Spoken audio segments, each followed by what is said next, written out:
Here's an example of an RC circuit problem that I thought would be useful for you to see as you approach the homework.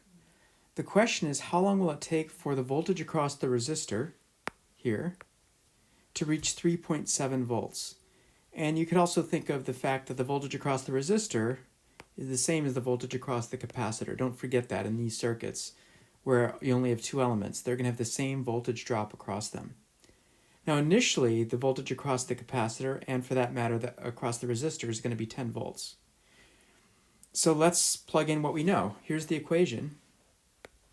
The equation tells us that the voltage as a function of time is going to be equal to the initial voltage, which is 10 volts, times e to the minus t divided by RC. This is the equation for the RC circuit that we derived in another video, and that you also applied in the last lab that you did. So let's put in the numbers that we know and see what happens. So the R is 1 mega ohm, and 1 mega ohm is 1 times 10 to the 6th ohms. C is 1,000 microfarads, so it's 1,000 times 10 to the minus 6 farads. We have to have it in units of ohms and farads in order to do this problem. And this, of course, is 10 volts. So voltage as a function of time is going to be equal to 10 times e to the minus t divided by, now if I multiply these two numbers together, and I encourage you to check this, you get 1,000. All right, so that's what the equation looks like for this RC circuit. That's what if you plotted the voltage versus time, that it would look like this function. All right, so let's see if we can figure out when it's going to be 3.7 volts. So that would mean I would put 3.7 volts here, and that's 10 volts. There's a volt hidden in there, that the units here are volts. And so if I take both sides and divide them by 10, that gives me, and I'll write it out, 3.7 divided by 10 equals e to the minus t divided by 1,000. 3.7 divided by 10 is 0.37. That, therefore, is equal to e to the minus t divided by 1,000. Well, how do I solve this? Here's where you use the natural logarithm. If I take the natural logarithm of both sides, I get rid of the e to the minus t over 1,000. And of course, I need a calculator to look this up, the natural logarithm of 0.37. But I encourage you to try that.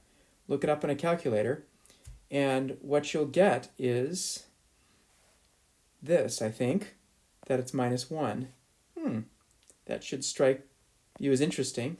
Minus 1 equals minus t divided by 1,000.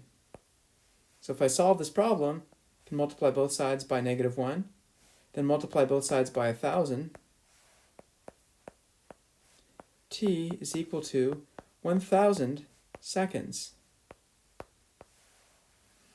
So that's a nice clean number. But I want to point out something to you. What is this number up here?